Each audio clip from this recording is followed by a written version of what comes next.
Good evening, ladies and gentlemen, both everyone gathered in this room and all of those gathered in the overflow video room down the hall. What a terrific problem to have.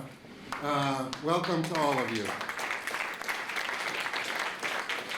I'm Professor Ken Bamberger, and on behalf of Law School Dean Christopher Edley and Professor Laurent Mailly, the director of the Robbins Collection for Religious and Civil Law, I want to welcome you all to the 4th annual Robbins Collection Lecture on Jewish Law and Thought. It's truly an honor for all of us to be able to welcome to campus a leading thinker who has had such influence on so many in his first visit to Northern California. Before the Chief Rabbi is introduced, I want to just say a few words about our two hosts, the Robbins Collection and the Berkeley Institute for Jewish Law and Israeli Law, Economy, and Society, of which I'm the faculty director. The Robbins Collection was established in 1952, and it has since, with a history of leaders such as the late David Daube and its current director, Professor Mailly, become a leading international center for comparative legal and historical studies, with particular strength in religious law. It attracts students and leading scholars from universities and research institutions around the world. Its library ranks among the very best in the fields of religious and civil law. It's right here at Berkeley. And this year it hosts its first triad of postgraduate fellows, one each in canon law, Islamic law, and Jewish law, the latter being Professor Leon Wiener-Dow, who's teaching the university's first course in modern Jewish thought in the Jewish law program, in the Jewish studies program.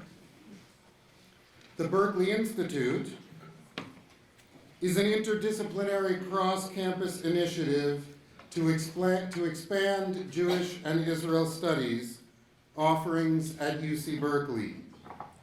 The Institute was launched in 2011 and is led by a 16-member faculty committee drawn from across campus: economics, history, Jewish studies, music, political science, sociology, law, journalism, and business. And the Institute's two initiatives, one focused on Jewish law and civilization, and the other on the multidisciplinary study of Israel, serve undergraduates, graduate students, and faculty by developing opportunities for research, programming, visiting scholars, colloquia, and classes to strengthen academic inquiry and discourse across the Cal campus.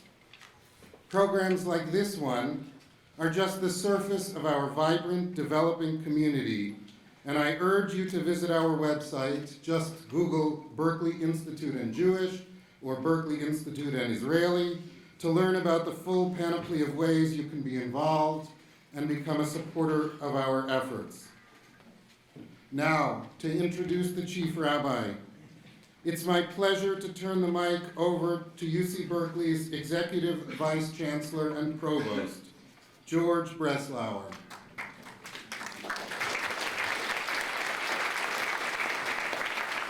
George, along with Chancellor Bergeneau, has been such a committed presence on campus with respect to initiatives enhancing the vibrancy of Jewish studies resources here at Cal, including our efforts, those of the Magnus Collection, and many others.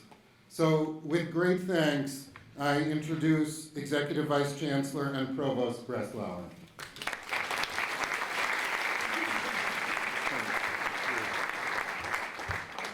Thank you, Ken. And thanks to the Law School, to the Robbins Collection, to the Berkeley Institute for hosting this event tonight. The Berkeley Institute's efforts over the last 2 years have made such an extraordinary contribution to Jewish studies classes, programs, and community here at Cal. And on behalf of myself, Chancellor Robert Bergeneau, and the entire university, it is quite an honor for me to have this opportunity to welcome Chief Rabbi Lord Jonathan Sacks and Lady Sacks on the occasion of this annual Robbins lecture.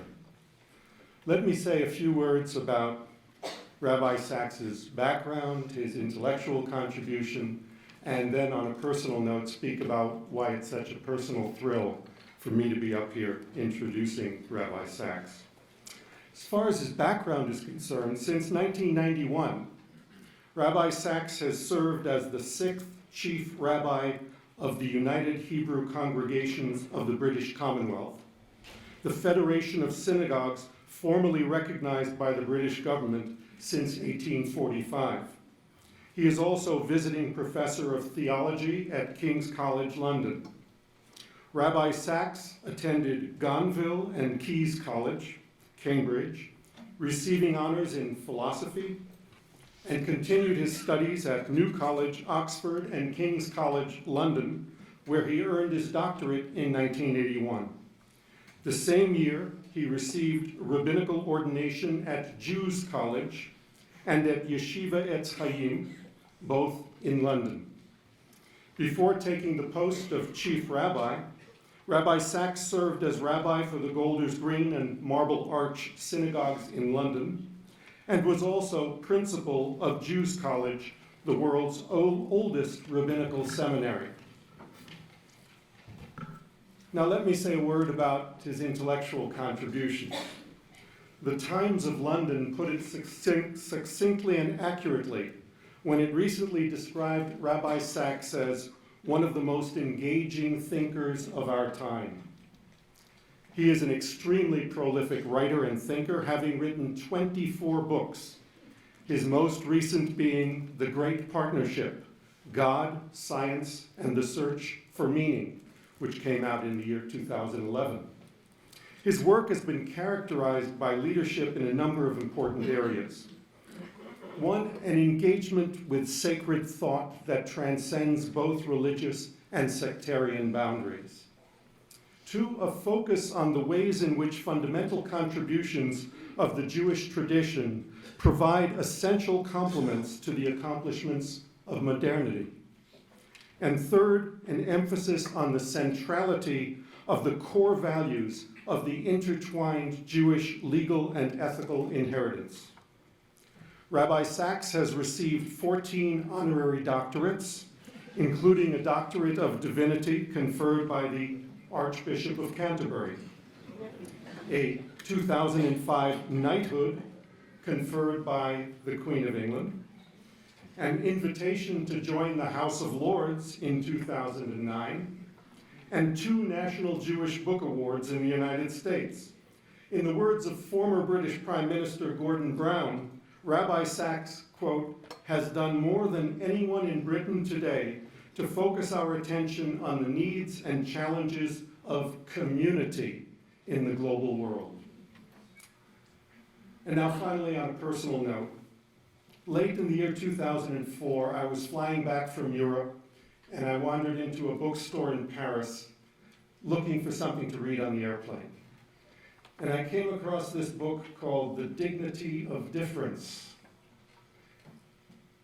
And I read it on the plane back. And it was an extraordinary read, written by Rabbi Sacks. The book so inspired me because it really spoke to what I was searching for. It so inspired me that when I became provost, I gave my copy of that book to the chancellor, because he himself stands for the dignity of difference, equity, and inclusion at UC Berkeley. A few months later, I ran into Amitai Etzioni, a social theorist at George Mason University. Now I believe he's at George Washington. And I mentioned the book to him. And he said, Jonathan Sacks is the most electrifying speaker I have ever heard in my life. So when, a couple of years ago, Ken Bamberger and I had lunch to talk about the new Berkeley Institute, I said to him, you know, it would be phenomenal if we could get Rabbi Jonathan Sacks to come to Berkeley to speak at this institute. And now, my dream has come true. It is my pleasure to welcome to UC Berkeley Chief Rabbi Lord Jonathan Sachs.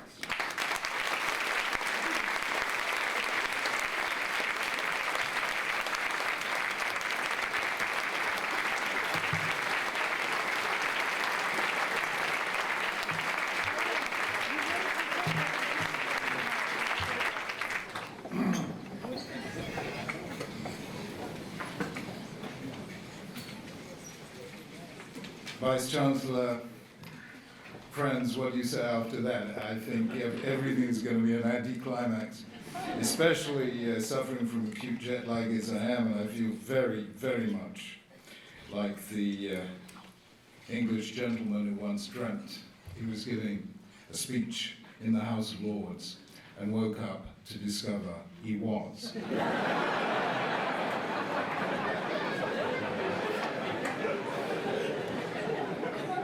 But friends, may I say what an incredible privilege it is to be here in one of the very greatest universities in the world, to pay tribute to this institute, your program of Jewish and indeed Israeli studies, to pay tribute to the wonderful director of the institute, Professor Kenneth Bamberger, who is just an outstanding academic and human being.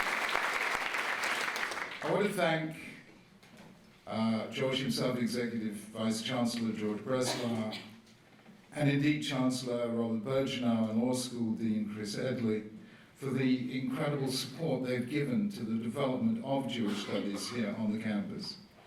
To pay tribute to the extraordinary team of scholars that you've assembled. And I know it's invidious to mention names, but I must personally pay tribute, say personally how inspired I have been throughout my reading life by Professor Robert Alter and his wonderful work on biblical narrative and poetry. He's been a huge inspiration to me. I also want to thank the university, to thank Berkeley for its principled support for a Jewish voice here in a time which has sometimes been a torrid time for Jewish students throughout the world. I believe that universities are citadels of a free society because they are places where every voice is given a respectful hearing, even those voices with which we disagree. And a Jewish voice is so important in the conversation of humankind. And here I want to mention a personal connection with Berkeley because my doctoral supervisor was the late Sir Bernard Williams, who taught philosophy here for many years. And he was probably the greatest moral philosopher of his time. And our relationship was absolutely wonderful. I mean, totally improbable because he was a committed atheist. And I was quite frum, quite religious in those days. You know, I've kind of declined since. But the truth is that we were completely opposite ends of the intellectual spectrum, yet I learned so much from him and I pay tribute to that in the great partnership. And I learned from him exactly what is involved in the collaborative pursuit of truth, which is what a university must be and must never be less than that. So I salute you and bless you for all of that. But I have, just by way of introduction, one other personal connection, specifically with the Robbins collection. And that was an academic whom I met only once in my life when I was a sophomore, second-year student, but I've never forgotten that encounter. That was a previous director of the Robbins collection, the late Professor David Dauber, blessed memory.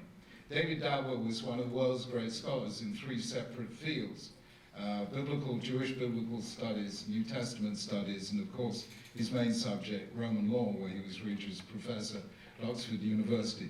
Very Germanic and proper man, but a man with the best sense of humor that I have ever met. And on that occasion, back in 1968, he told me the funniest story I have ever heard, and I take this privilege of repeating it in his memory. So forgive me if you've heard it. But he asked me, what am I studying? And I said, Professor Dow, I'm studying philosophy. Terrible subject, he said, give it up immediately. Philosophers are the most useless people you'll ever meet in the world. They're always deep into metaphysical speculation. They have no idea what's going on in the world. Who is your favorite philosopher? Now, if you were studying philosophy at Cambridge in the 60s, you could only give one answer. Wittgenstein. I thought so, he said. And he then proceeded to tell me the following story, which I remember as if it was yesterday. He said, Professor Wittgenstein was standing with two of his disciples, Professor H.L.A. Hart, the professor of jurisprudence at Oxford, and Professor Elizabeth Anscombe, and they were standing at the Cambridge station waiting for the London train, and they were so deep in philosophical conversation that they completely failed to notice the train as it steamed into the station. They were still talking as people got off and got on, and it was only as it was leaving the station that they looked up and realized the train was leaving. And then Professor Hart ran and heaved himself on board. And I can just tell you, imagine, recapture his German accent. And Elizabeth Anscombe, an enormous woman, ran and heaved herself on board. And poor old Wittgenstein ran but could not catch the train and was left stranded and alone on the platform. And he looked so crestfallen that a woman was moved to come up to him and say, don't worry, there's going to be another train in an hour's time. And he turned to her and said, you don't understand. They came to see me off.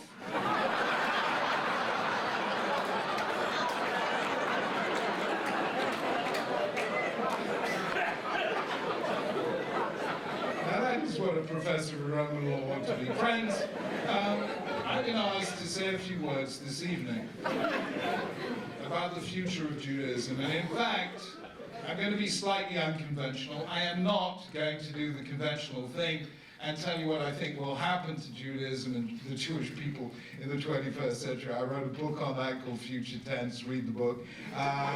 The truth is, I haven't got a clue. You haven't got a clue. I remember somebody asking Professor Bernard Lewis back in 2003, maybe the world's greatest expert on Islam, to say what was going to happen in the Middle East. And he gave a most brilliant reply. He said, I'm a historian, so I only make predictions about the past. What is more, he said, I am a retired historian, therefore even my past is passé.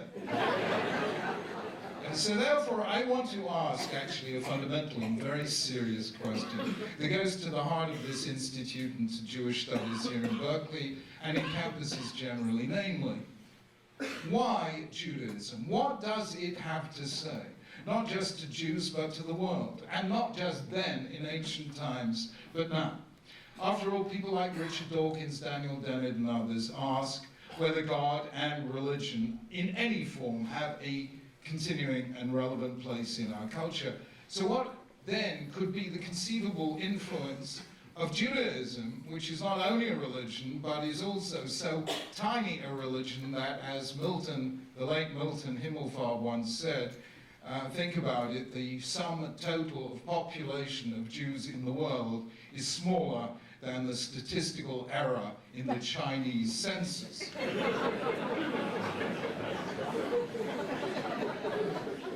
I want to argue otherwise. And obviously within the time constraints, I will sketch my argument in very broad brushstrokes. But I want to point to a feature of Western civilization that I believe is fundamental and yet insufficiently reflected on, which tends to be concealed from our awareness. We are about to celebrate the Jewish festival of Hanukkah, the battle between Jews and Greeks in the second pre-Christian century. Perhaps the world's first clash of civilizations, as opposed to clashes of armies and empires. They were two profoundly different civilizations. Greece was a culture of the eye, and Judaism was a culture of the ear. Greece was a culture with a morality of shame. Judaism was a culture with a morality of guilt. Two things about which Bernard Williams wrote one of his great books, and he wrote it here in Berkeley, called Shame and Necessity. And Western civilization was founded on the basis of Christianity and its synthesis between the two. All of that is familiar. However, there is one strange fact about Christianity that I think has not been sufficiently reflected on, and that is this. The founder of Christianity was a Jew who read scriptures in Hebrew and spoke the language of Israel at the time, namely Aramaic. However, all the early Christian texts, without exception, were written in Greek. And even for centuries, even the Hebrew Bible was read by Christians in Greek translation, in the Septuagint translation. Now, the Greeks were the first people to think systematically, to develop abstract conceptualizations. They were the first to lay the foundations for both philosophy and science. Jews thought in a different way. For instance, Michael Walzer, the Princeton political philosopher, has just published a book called In God's Shadow, Politics in the Hebrew Bible, and he points out that there's a lot of politics in the Bible, but no systematic account of political concepts such as you find in Plato's Republic and the Laws or in Aristotle's Politics. Jews respected science. They even coined a blessing on seeing Gentile scientists, but they made very little effort to contribute to science until the modern age. So Greece, that developed both philosophy and science, Jews didn't. And even their concept of knowledge was radically different. For the Greeks, knowledge was cognitive, and it was acquired in a state of detachment. The Greeks even thought, and it gave us in the West, their fundamental metaphor for all knowledge, which is seeing. How do we say it? We talk about foresight, insight, hindsight. We say somebody made an observation, somebody took a perspective. When you understand something, you say, I see. Whereas for Jews, all the metaphors of knowledge have to do with hearing. Shma mina, kamashmalan, lo shmi'alei, mipi hashmuah, these are all hearing metaphors. For Jews, knowledge is not a matter of detachment, it's a matter of attachment. It's a matter of personal intimacy. Adam knew Eve, his wife, and she conceived and became pregnant. We call that knowledge in the biblical sense. But you understand, knowledge, and the children of Israel cried out because of their suffering, and God knew, meaning not that he was cognizant of something, he knows everything, but he was moved to compassion. So for Jews, knowledge is completely different. It's to do with interpersonal and empathy and sympathy. For Greeks, the essential contrast in knowledge is between the subjective belief and objective reality. In Judaism, all knowledge is intersubjective.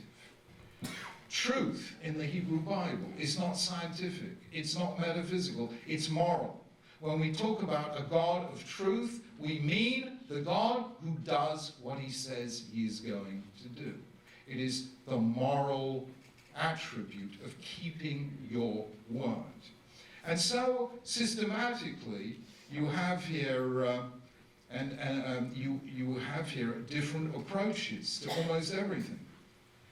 There is, for instance, something very interesting, a biblical concept of morality, which I believe only two people fully understood, neither of whom, for quite different reasons, attributed it to Jews or the Hebrew Bible. The two most insightful writers on the origins of morality were Friedrich Nietzsche in his book On the Genealogy of Morals, and Hannah Arendt in her book The Human Condition. And both of them saw that the origin of morality is an act of promising. And an act of promising is a very specialized use of language. Since the Oxford philosopher J.L. Austin, we have called that use of language a performative utterance. The use of language not to describe, but to create. When you make a promise, you create something that didn't exist before, namely a moral obligation. And that concept of morality is developed most systematically in Judaism. In Judaism, morality begins in that act of mutual promising that we call a covenant. That is a very distinctive view of morality which the Greeks didn't have, which is central to the Jewish Bible. And therefore, we have two completely different cultures. And work this one out. Western civilization was built through a religion that took a biblical faith that only lives and breathes in the Hebrew language and translated it into Greek. For 2,000 years, the West has lived on an act of mistranslation. And what I wanted to point out, I actually pointed this out to Michael Krasny this morning, that not all languages are translatable into one another. For instance, I mentioned that some years back I received something called the Jerusalem Prize, which is a nice prize because you get it in Jerusalem on Jerusalem Day, and it's handed to you by the President of the State of Israel. And it's nice to have because it gives nachas to your parents, which is why any of us do anything. Now, on that occasion, the President of the State of Israel was the late Asa Weizmann, who was somewhat secular, to put it mildly, and he was speaking in Hebrew, thank goodness, and my parents didn't understand what he was saying. And he made the following speech. I summarize it as follows. I see Rabbi Sachs has received the prize for his contributions to religious education in the diaspora. Well, he said, religious education is better than nothing, but... and then proceeded to deliver a wonderful speech on how we should get rid of all this religious nonsense and institute secular Jewish schools. Now, after this wonderful occasion, I came back to London and I had breakfast with the Israeli ambassador, and I said, Mr. Ambassador, now I understand why after 4,000 years, the Hebrew language still does not have a word that means tact. Does this surprise anyone? It actually doesn't. When you ask an Israeli, what's tact? Tact, but it's written, so tact. You have to use the English word. So therefore, the key concepts in any civilization are very often not translatable from one to the other, and that has led to a skewing of some of the central concepts in our culture. I want to take the absolutely classic example. When Moses encounters God in the burning bush and asks him, "Who are you? What is your name?" God replies in three famous Hebrew words, Eheyeh, Asher, Eheyeh. And until very recently, whether we are dealing with the Greek translations, the Latin translations, or I will just focus on the non-Jewish Christian translations, how are those words translated? I am what I am who I am that I am, or my favorite, I am, that's who I am.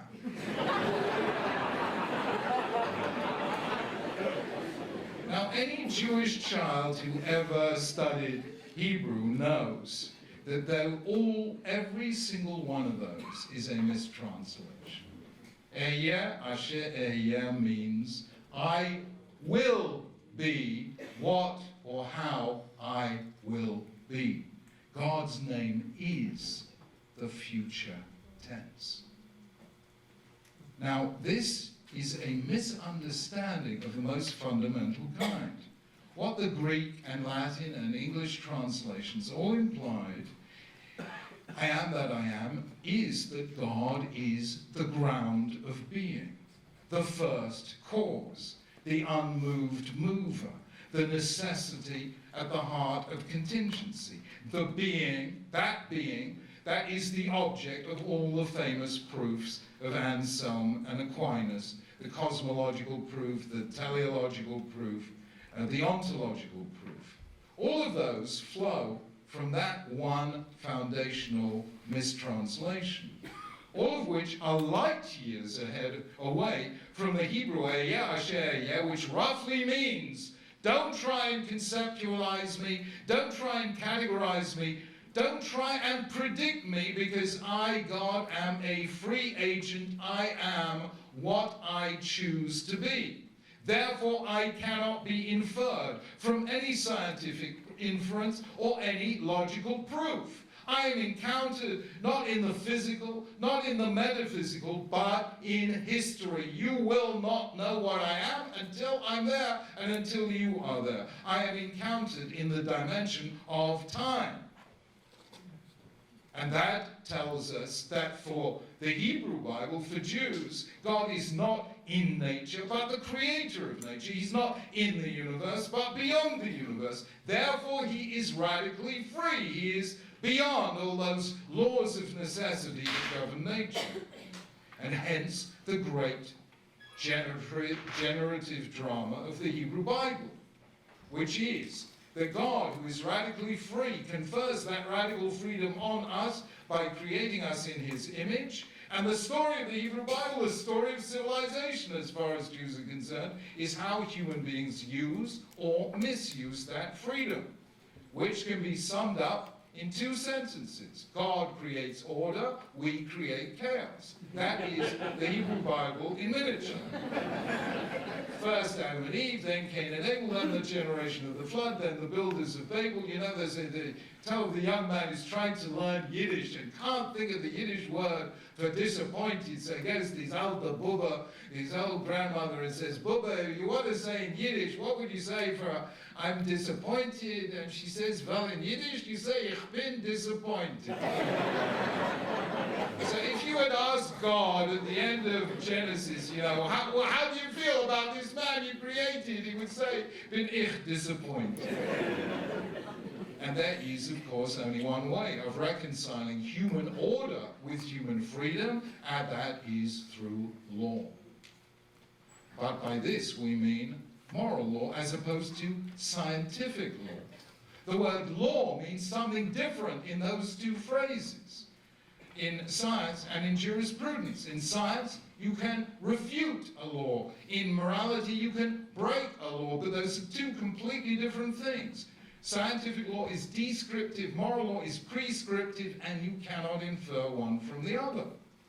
So the idea that you can prove God from metaphysics or from science completely has no place in Judaism and only has a place in Western civilization because of the mistranslation of those three words,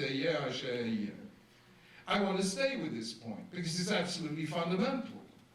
And the implications are not yet fully understood by today's scientific atheists, the angry atheists as I call them. I wouldn't possibly say anything as rude as this, but you know, when you mix with really bright academics, they have an altogether more wonderful way of insulting people, don't they, with such grace. I love the Oxford Don who said about another Oxford Don, on the surface, he's profound.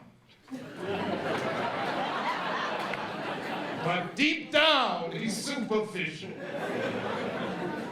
And that, I'm afraid, is what I have to say about the new atheists, Richard Dawkins et al. I love them dearly, but they're deep down superficial. And I want to now explain something absolutely fundamental that they really don't understand. Their attempt to displace theology by science falls or results in this very significant phenomenon. To provide a scientific explanation for any phenomenon is to show that X is the cause of Y, where Y precedes X in time. An event cannot precede its cause. So therefore, any scientific explanation is always explaining something in the present by reference to something in the past. But when it comes to human action, the precise reverse is the case. To understand the act of somebody, you have to understand what that person was trying to achieve, i.e., some future state of affairs that doesn't yet exist. All intentional human action, as opposed to mere instinctive behavior, is always future-oriented. In fact, the very basis of human freedom is the product of our ability to imagine a future that does not yet exist and to act to bring it about. Human freedom exists only because we can think in the future tense. And the human future, as Karl Popper showed in his refutation of historical inevitability, the human future is constitutively unknowable. We think we know almost everything.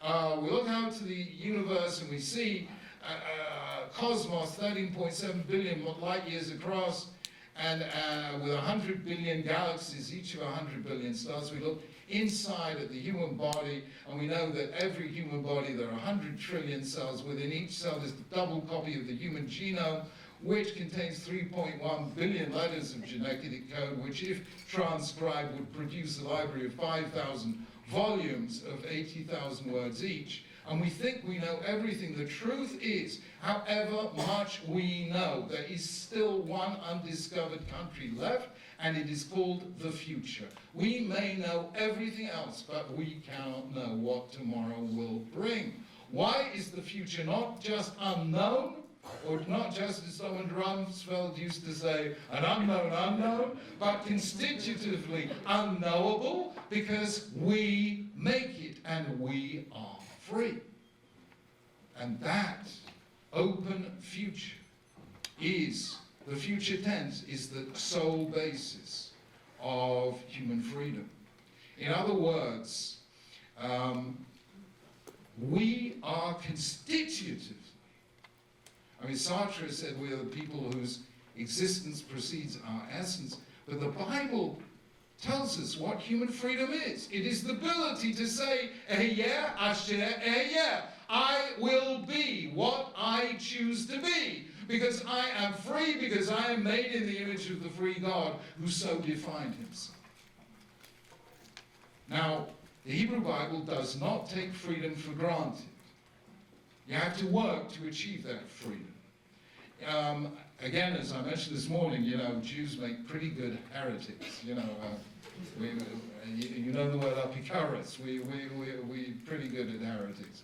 3 of the world's great heretics of the modern world were Jewish. 3 of the 4, Spinoza, Marx, and Freud. The one who wasn't Jewish was Charles Darwin. Why Charles Darwin wasn't Jewish, I have no idea. Long being a total apikaris, he had every qualification. All I can conclude is it was a random genetic mutation.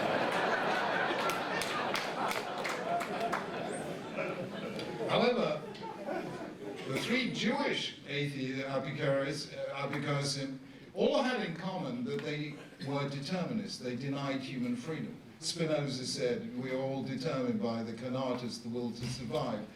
Marx said, all human history is driven by the competition of classes and the ownership of property. Freud said, all human behavior is driven by early experiences, especially with our father. And I once teasingly said, I don't mean this literally, but I once teasingly said that that is why God's first words to Abraham that set Jewish history in motion were, leave your land, your birthplace, and your father's house.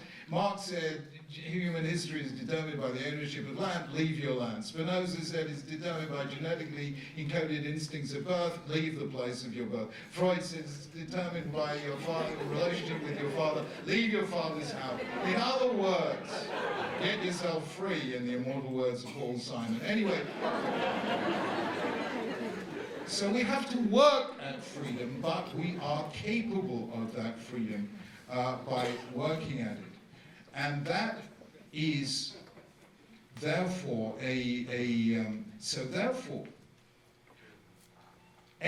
if scientific explanation, if Dawkins et al. Are correct, if scientific explanation is all the explanation there is, and if we could give an exhaustive explanation of all human behavior, then human freedom ceases to exist. Now, if human freedom ceases to exist, and Sam Harris has written a book about this recently and so on, I don't know whether we fully realize all the consequences that will flow from it. We will then lose the concept of human dignity. We will then lose the concept of the sanctity of human life. We will then lose the very concept of the free society itself. I once asked, as part of a television program I made, Richard Dawkins' Oxford colleague, the Oxford neuroscientist Colin Blakemore, who is a hard determinist, I said, Colin, if you really believe what you say, then why should we have laws and courts and trials and a concept of justice? If there is no human freedom, why not just perform neurosurgery on criminals? Or why not simply keep them permanently sedated on psychotropic drugs? And he replied to me, I can see why some people in totalitarian societies might do that, but he entirely failed to understand that logically that would apply to all societies, including the most liberal democracy. If there is no human freedom, there's no human freedom to defend. And then the free society will eventually cease to be. Let me go one stage further. Are you very sports-minded here in Berkeley, the way everyone sometimes is? Yeah? Would I be right in saying the football stadium here is the largest and most expensive building on the university campus? This is wonderful. I mean, it's absolutely wonderful. In Britain, we have something called football. It's a slightly different form of football. You call it soccer, right? And famously, one English football manager, Bill Shankly, said, you know, football isn't a matter of life and death. It's much more important than that. and I have to tell you, sorry, this is an aside, you know, sometimes religious leaders have a weakness in this direction as well. I don't know if this story is going to translate into America, but somebody, when I was just chosen but not yet appointed Chief Rabbi, and George Carey had just been chosen and not yet appointed as Archbishop of Canterbury, somebody discovered that we shared the same passion for a certain football team called Arsenal. I don't know if that name is extended here. Yeah, exactly. And said, would you like your first ecumenical gathering to be in my box in Highbury Stadium, you know, at a match? A midweek match for obvious religious reasons. And so we both agreed, and we both came, and they brought us down to meet the players, and they brought us out onto the sacred ground itself, under the floodlights, and an announcement went out through the public address system. We have with us the new Archbishop of Canterbury and the Chief Rabbi. This is a totally true story in every detail. And you could hear the buzz go around the ground that whichever way you played the theological wager, that night Arsenal had friends in high places. They could not possibly lose. That night, November 1990, they went down to their worst home defeat in 63 years. They lost 6-2 at home to Manchester United. The next day, an English newspaper carried a story saying if the Archbishop of Canterbury and the Chief Rabbi between them could not bring about a win for Arsenal, this not finally proved that God does not exist. The day after, it published my reply, which went as follows: no, it proves that God exists. It's just that he supports Manchester United.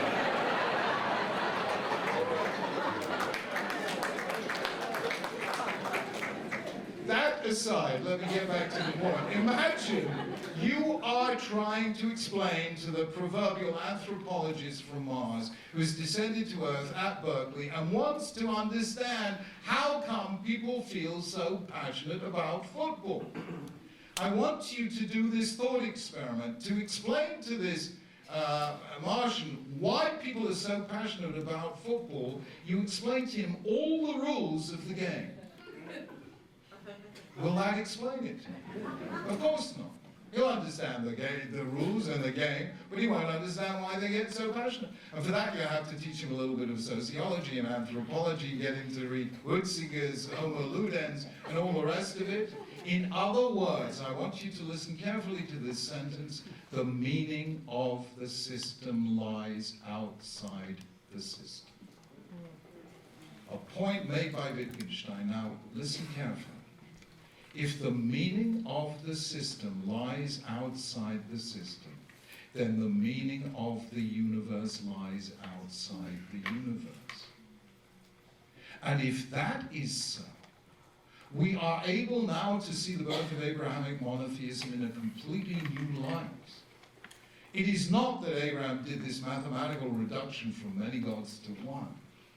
It is that for the first time human beings conceived of a God who radically transcends the universe.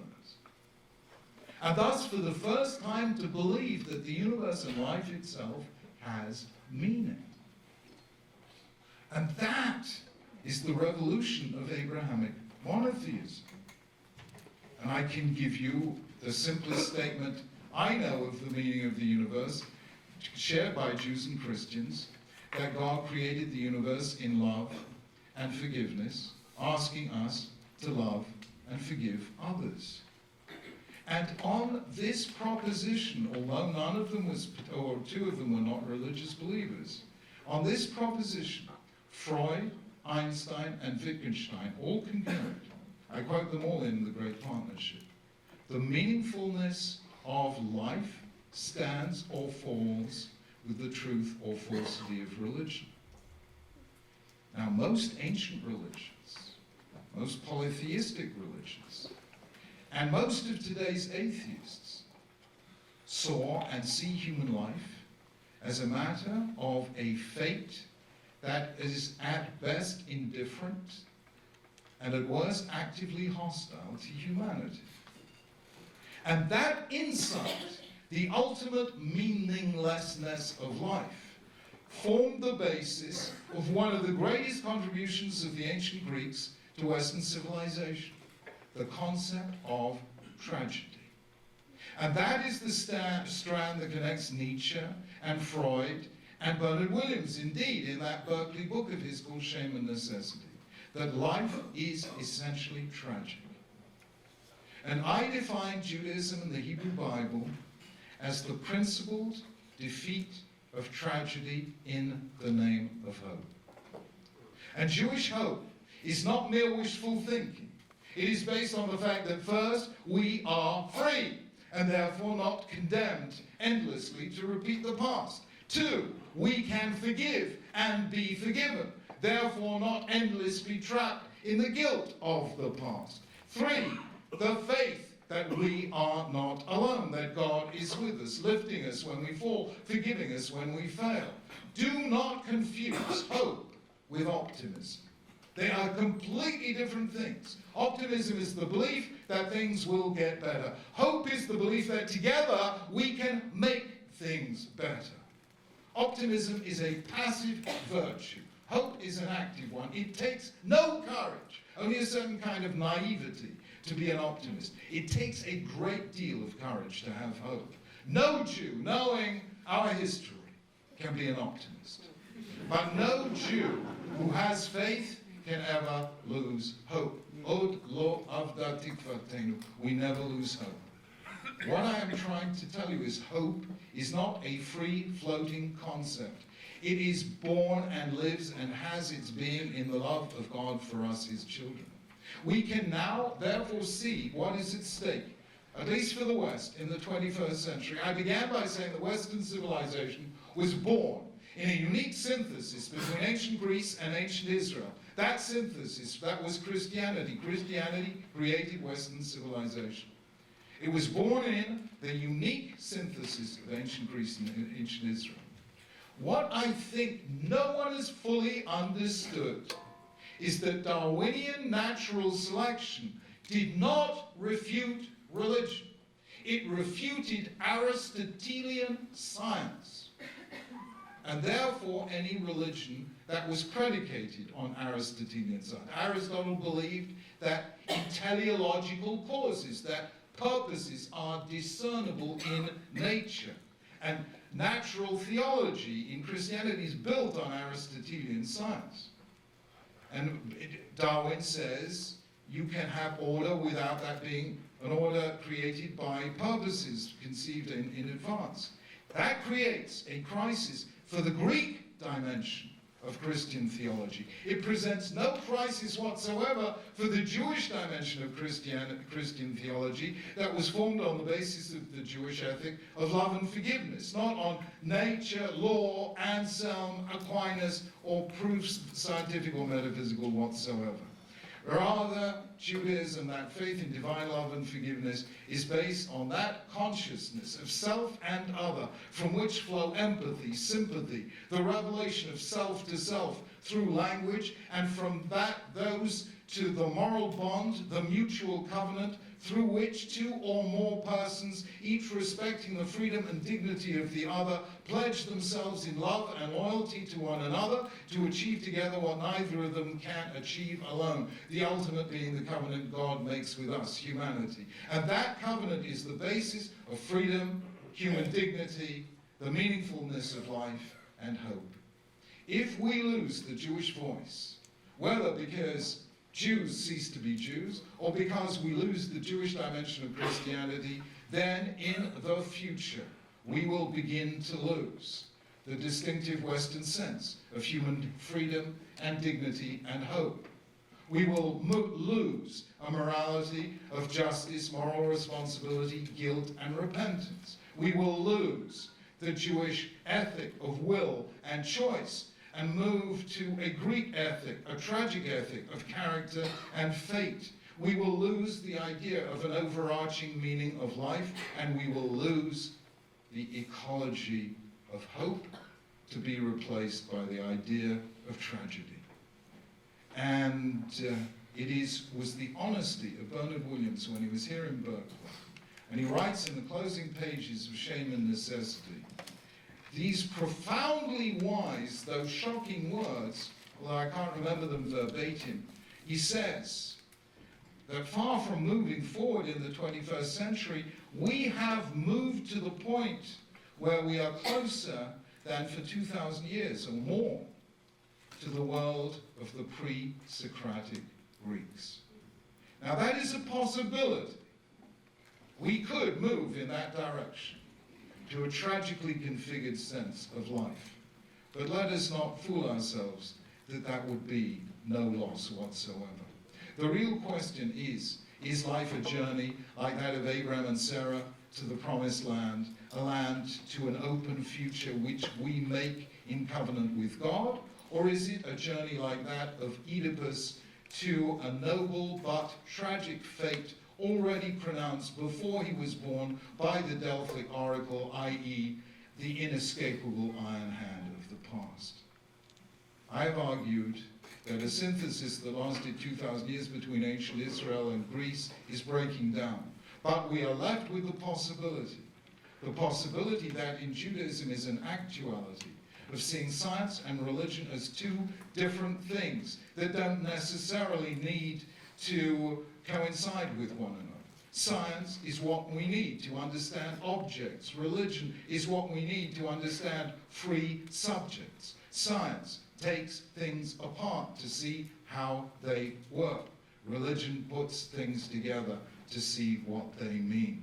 Science without religion is as short-sighted as religion without science. They go together like the twin hemispheres of the brain. We need them both. I believe not lightly that Judaism has been and is called on to continue to be the voice of hope in the conversation of humankind. And I believe the survival of Jews and Judaism throughout history, after all the exiles and expulsions and forced conversions and inquisitions and auto da fe and ghettos and pogroms, even after the Holocaust, the survival of Judaism, despite all of that, is testimony to the living power of that hope. Judaism is the West's voice of faith in the future tense, the faith of Ehyeh, Asher Ehyeh, of God and humanity, who will be what they choose to be and will honor one another. And therefore, however tense the future will be in the 21st century, the Jewish voice will remain a voice of inextinguishable and unconquerable hope. Thank you very much.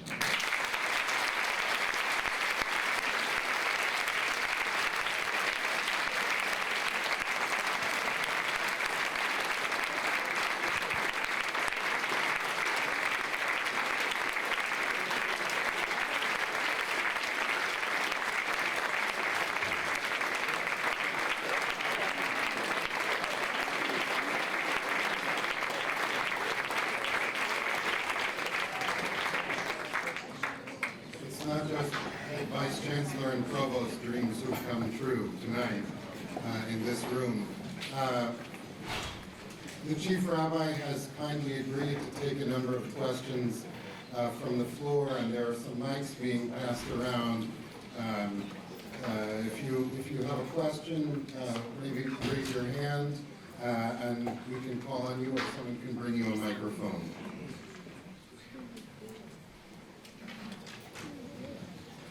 Yes, right here.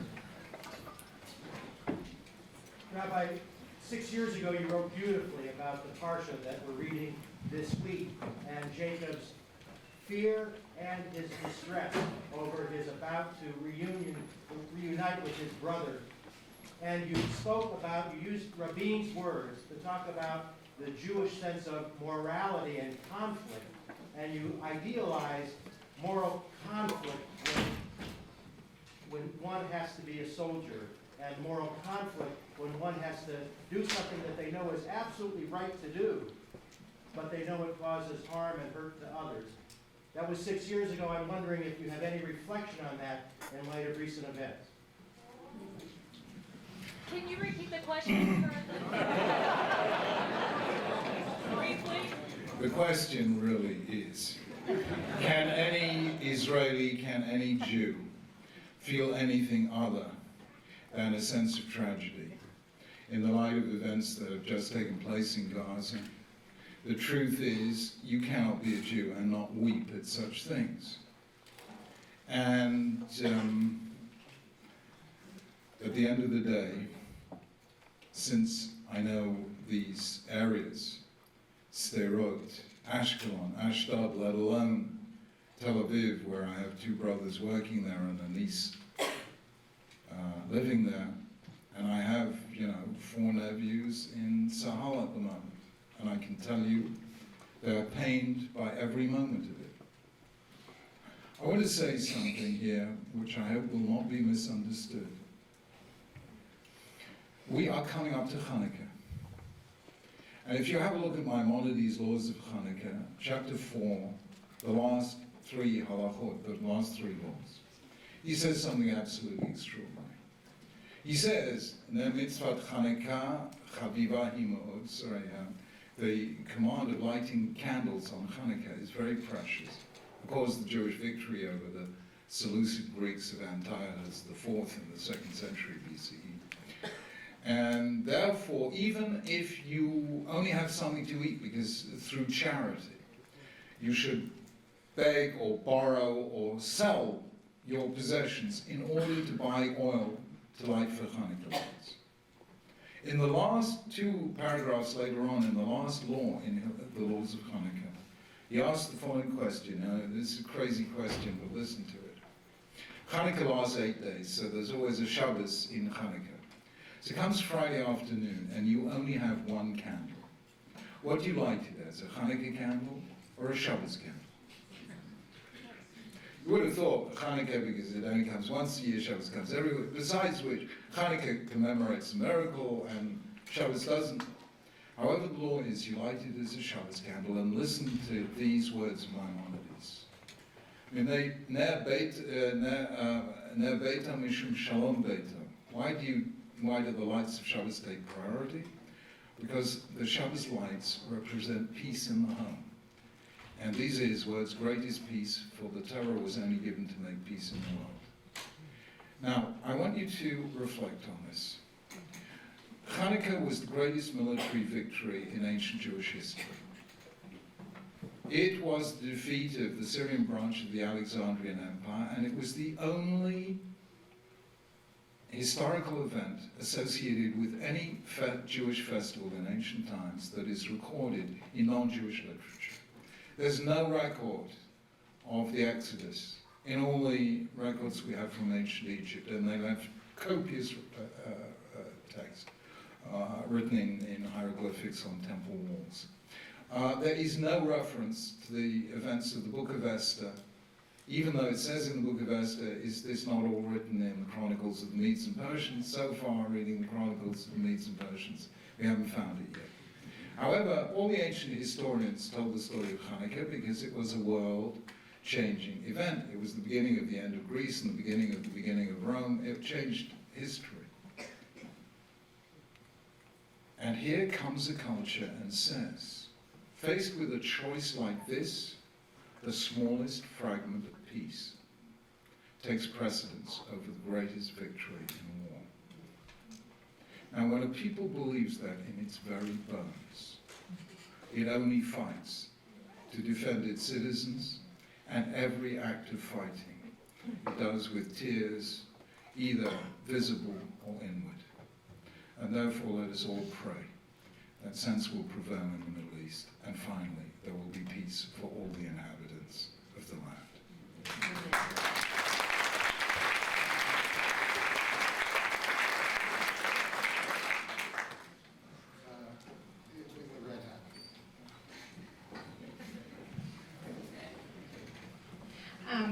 I'm wondering if you could speak to that phrase that you said, the meaning of the system is outside of the system, and its implications for Jewish law, halacha.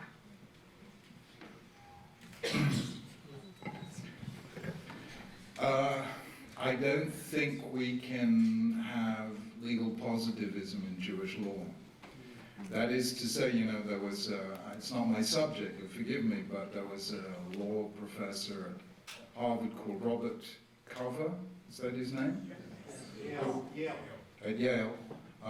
Shows you it's not my subject. I became a rabbi in order not to be a lawyer. You know, I thought, I'd do something, I'd be the only Jewish guy who's not a lawyer, you know, or a doctor. So I don't know, but he wrote, of course, a great essay on law and narrative. And one thing is absolutely clear, and this is basically the structuring principle of the Book of Numbers. Nobody can work out the structuring principle of Numbers. It looks like a great big jumble. But what you will see is blocks of narrative followed by blocks of law followed by... In other words, in Judaism, law arises out of the concrete historical experiences of a people and of the ideals and aspirations that their supreme legislator, i.e. God himself, has for that people. God empowers his people not to legislate. And indeed, that is the uniqueness of a king in Israel, that the king had no legislative power. And when it came to interpreting the law, again, the king has no priority over anyone else. So God creates the law, but hands it to all of us to interpret, and gives us the basis for that interpretation, both in terms of the ultimate values of the system, all of which are contained in strange ways in the early sections of the book of Genesis. You know, it's like the last movement of Beethoven's, no, it's like the Grosse Fuge in Beethoven, if you know. But first, the themes are set out, and then come the variations. Are you with me? So the thematic, so for instance, monogamy is there in Genesis 2. Therefore shall a man leave his parents and cleave to his wife, and they shall become one flesh. That's monogamy. Now, you know, monogamy didn't become law in Judaism until the 10th century and the institution of Rabbi Gershom, but it's already there at the beginning. As I've tried to imply, the freedom of the individual is already there as the guiding subject of the early narratives of Genesis, you know? They're all about evasions of responsibility. When Adam and Eve sin, Adam blames his wife, the wife blames the servant, please sir, it wasn't me, you know, the kind of stuff. Then Cain says, it's all variations on the theme of evasion. All of this, the principles set out at the beginning, and the narrative, the concrete historical narratives, which are interwoven with law, all tell us that law is not a mere fiat, God saying, thou shalt be the law. Although there were some people who seemed to say this. When Rabbi Yochanan ben Zakkai says, I have issued a decree, I have made a ruling, you have no right to question my rulings. That's another subject for another day, okay? So in Judaism, the application and interpretation of the law must always be guided by the overall principles that lie beyond the legal structure and form the narrative structure of the Jewish experience as a whole and God's principles embedded in creation as a whole. Yeah? Now this is not necessarily the standard jurisprudential interpretation of halakha that you will get from some contemporary halachists. But to my mind, this view is absolutely, unarguably the truth. And halachic positivism, that's the law, accept it or not, does not fit with all the facts of either biblical or early rabbinic exegesis as we know it. Okay? Yeah. Sorry.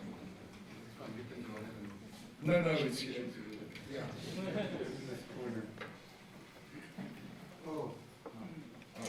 So I'm wondering how we can transcend our ethnocentricity in order to create peace and bring about human progress and evolution, while at the same time maintaining our Jewish identity and practice.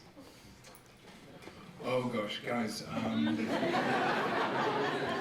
the Vice Chancellor was kind enough to mention a little book of mine called The Dignity of Difference. That's my book-length answer to that question. Here it is in one sentence, by being what we uniquely are, we contribute to the common good, what only we can give. That makes sense to you? That's how, by being true to our particular identity, we contribute to the universal good. Right. Yeah. Leah? You could probably...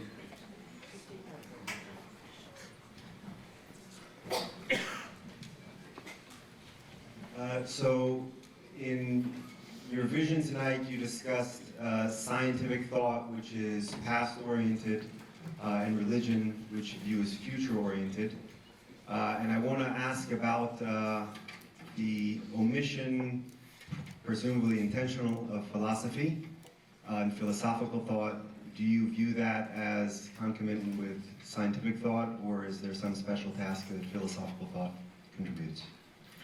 Well, look, I was doing philosophy at a difficult time in Britain in the late 1960s, early 1970s, which was the great age in Oxford and Cambridge of what was known as linguistic philosophy, which I call, high-class lexicography. And I failed to see this grappling with the perennial issues of philosophy. And when I was studying with Bernard Williams, oddly enough, he was saying to me that he didn't know how to write moral philosophy.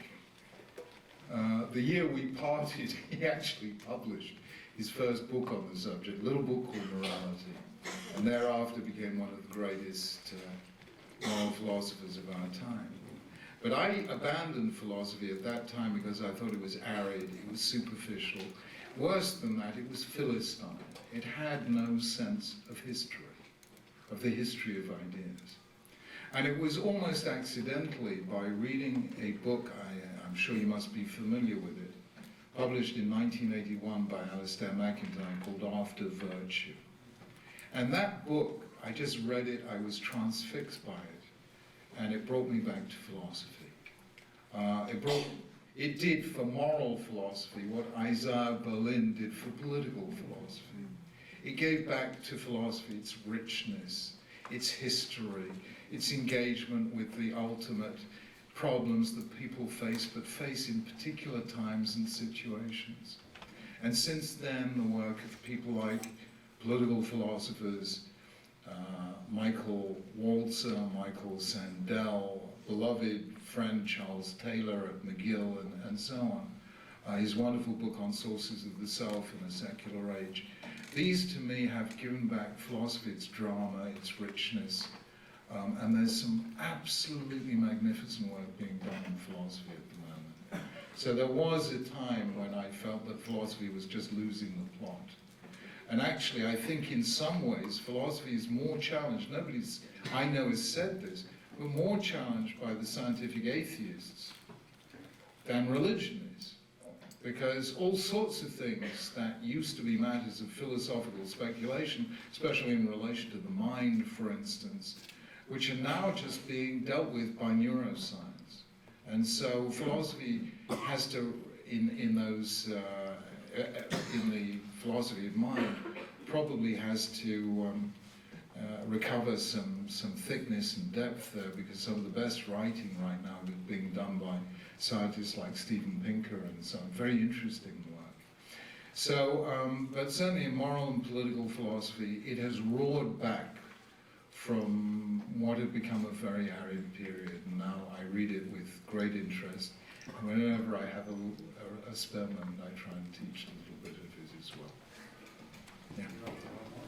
Yeah. Yeah.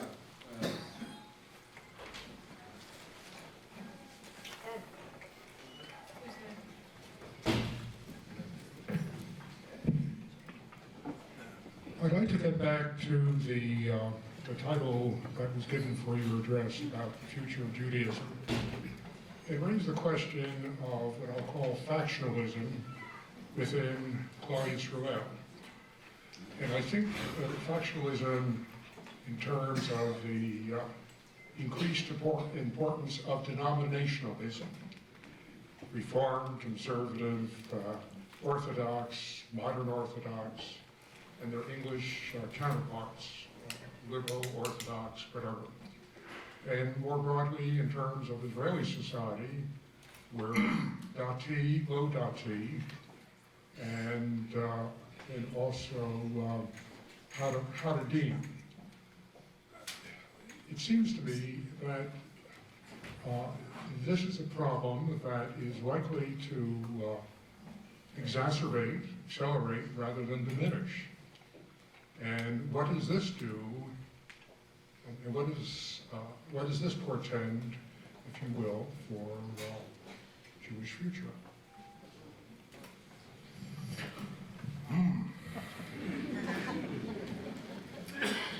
Let me be very blunt with you here. Jews may be divided in their faith, but they are never divided in their fate. In their fate.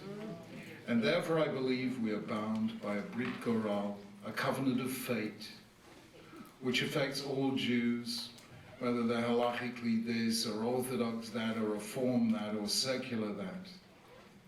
And therefore I believe that somehow or other we have to transcend our differences and be willing to do what Jews have traditionally done, which is argue together. I call this, I say Judaism is a conversation scored for many voices. And every one of us, the atheist, the secularist, I have done many public dialogues with Jewish atheists, from Steven Pinker at Harvard to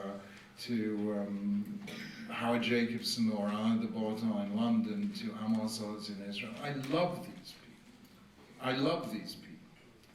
Because I don't try and convert them, I try and listen to them. Because every one of them has something to say. Because Ben Zoma said, Ezehu Chacham alo meg mikol adam. Because who is wise? Somebody who is willing to learn from everyone. And who is unwise? Somebody who will only listen to people who agree with him. And therefore I say to you, we have to transcend our differences. Otherwise the result will be not hope but tragedy. Let me be very blunt with you. We have been a people for 4,000 years. 3 times our people went into exile. Once in the days of Joseph, a second time after the Babylonian conquest, a third time after the Roman conquest. And why? For the same reason, the inability of brothers and sisters to live together. Joseph's brothers planned to kill him and sold him as a slave. After a mere 3 monarchs, Saul, David, and Solomon, the kingdom split into 2 and became indefensible. And as for the Second Temple period, according to Josephus, there were so many factions that the Jews in Jerusalem were busier fighting one another than the Romans outside. Now, I want you to work this one out. Jews have been assaulted by almost every empire in the history of the world. By the Egyptians, the Assyrians, the Babylonians, the Greeks, the Romans, the Christian and Muslim empires of the Middle Ages, all the way through in the 20th century to the Third Reich and the Soviet Union. Every one of those empires that seemed invulnerable in its day, that bestrode the narrow world like a colossus, has been consigned to history, and Jews can still stand up and sing, Am Yisrael Chai, the people Israel lives, from which I infer there is only one people that can endanger the future of the Jewish people, and that is the Jewish people. Friends, therefore, let us learn to live together because we have no alternative. Thank you.